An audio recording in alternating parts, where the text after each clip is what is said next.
Hello everyone, and welcome to my Royal Family official channel. I hope everyone is having a wonderful day. Before we begin, please hit the subscribe button and give this video a thumbs up. The Queen Consort tested positive for COVID, forcing her to cancel a number of royal engagements. After Camilla's illness with COVID forced the Queen Consort to cancel a number of engagements, the royal family has been accused of an outrageous conspiracy theory. Buckingham Palace announced shortly before noon on Monday that Camilla was suffering from a seasonal illness and would be canceling her engagements for the following day. Several hours later, the palace informed the public that she had tested positive for COVID and that all of her visits this week would be canceled. Dr. Shola Mostagbamu, on the other hand, has since tweeted, "Buckingham Palace must have known Camilla had COVID, but instead of telling the truth, they gaslighted us with seasonal illness like we were stupid. Why lie when there's nothing seasonal about COVID? It's completely unnecessary. If the royal family can deceive us on this, what else are they deceiving us on?" However, Dr. Shola's Twitter post has sparked a furious backlash from many royal fans. Because maybe she hadn't taken a test this morning when she felt sick with cold or flu symptoms, Gracie responded. They then announced it after she had tested it. As a result, when they first announced a seasonal illness, they were correct.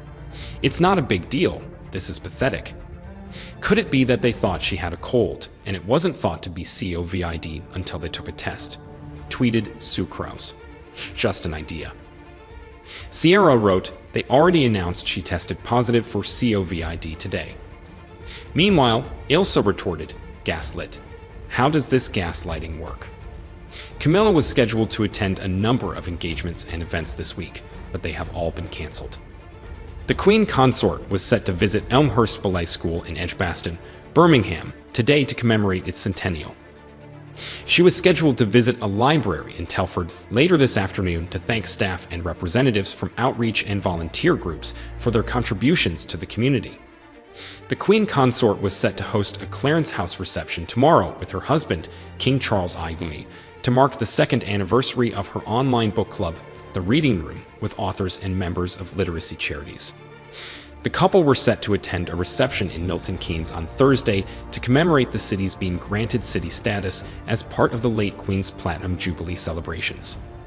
Camilla was initially diagnosed with a seasonal illness, and Buckingham Palace hoped she would be able to complete the rest of the week's engagements. Later that day, Buckingham Palace announced that the Queen Consort had tested positive for COVID after experiencing cold symptoms. Camilla is said to be in good spirits, resting, and disappointed that she will be unable to fulfill her obligations. According to a spokesperson, Her Majesty, the Queen Consort tested positive for the COVID virus after experiencing cold-like symptoms. With regret, she has therefore canceled all of her public appearances for this week and extends her heartfelt apologies to those who were scheduled to attend. The Queen Consort tested positive for COVID early last year, forcing her to cancel appearances at a number of events. Princess Anne stood in for Camilla at the Cheltenham Festival last March as she eased her way back from illness recovery.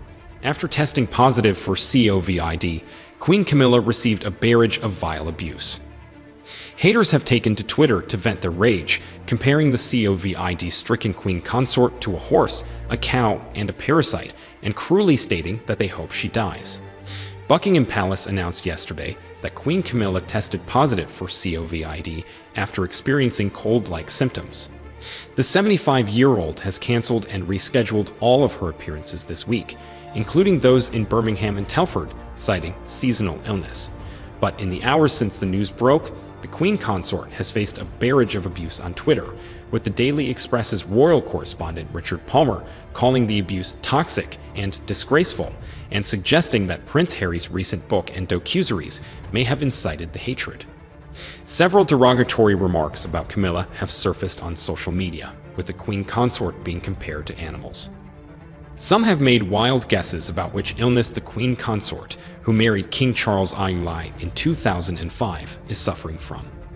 Several users speculated that she had a sexually transmitted disease, with one asking, "Don't royal mistresses usually get syphilis?"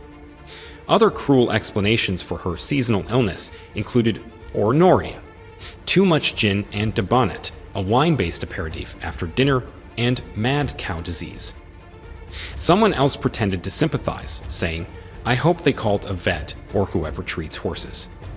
It was also suggested that the former Duchess of Cornwall be dosed with ivermectin, a parasitic disease treatment medication. Some appear relieved to learn of the royals' illness, questioning whether they were horrible for laughing at Mr. Palmer's tweet, which stated that she had tested positive for the virus, which has killed hundreds of thousands of Britons since its outbreak in 2020. Many people were quick to condemn Camilla, with one Twitter user referring to her as a homewrecker. Camilla and Charles first dated in the 1970s before rekindling their romance in the 1980s, while both were married to other people. Their affair famously prompted Princess Diana to describe their marriage as three people, and the publication of the so-called Camillagate tapes. Mr. Palmer responded to the outpouring of hatred in response to his tweets, suggesting that both sides of the royal family debate that has erupted since Prince Harry and Meghan Markle stepped down from their royal duties should take the reaction seriously. Mr. Palmer wrote in a tweet on Tuesday morning, "I'm all for public and media scrutiny of the royal family, but the debate on all sides has become so toxic now that it's a disgrace." The reaction on Twitter to Queen Camilla being diagnosed with COVID should give many people, including her stepson Prince Harry, pause. In a 60 Minutes interview with Anderson Cooper, the Duke of Sussex described his stepmother as dangerous and the villain in his recent tell-all memoir, Spare. In the ghostwritten book released last month, the father of two also revealed that he and his older brother Prince William both promised to welcome Camilla into the royal fold if they did not marry. Charles was distraught with Harry for making embarrassing and damaging assertions and dragging Camilla into the equation, according to US Weekly. Harry's book, published by Penguin Random House, sold 500,000 copies in the UK in its first week, making it the fastest-selling non-fiction book in history. Camilla tested positive for COVID for the first time in February 2022, with the virus also infecting then Prince Charles. She has been fully immunized, is resting, and is said to be in good spirits. Thanks for watching. If you like this video, so please don't forget to subscribe my channel and don't miss any updates.